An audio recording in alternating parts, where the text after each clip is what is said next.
ॐ ह्रीं श्रीं क्रीं श्रीं कुबेराय अष्टलक्ष्मी मम गृहे धनं पुरय पुरय नमः। ॐ ह्रीं श्रीं क्रीं श्रीं कुबेराय अष्टलक्ष्मी मम गृहे धनं पुरय पुरय नमः।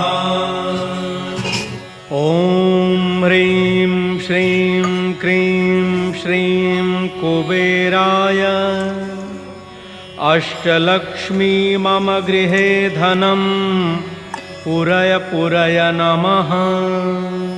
ॐ ह्रीं श्रीं क्रीं श्रीं कुबेराय अष्टलक्ष्मी मम गृहे धनं पुरय पुरय नमः। ॐ ह्रीं श्रीं क्रीं श्रीं कुबेराय अष्टलक्ष्मी मम गृहे धनं पुरय पुरय नमः। ॐ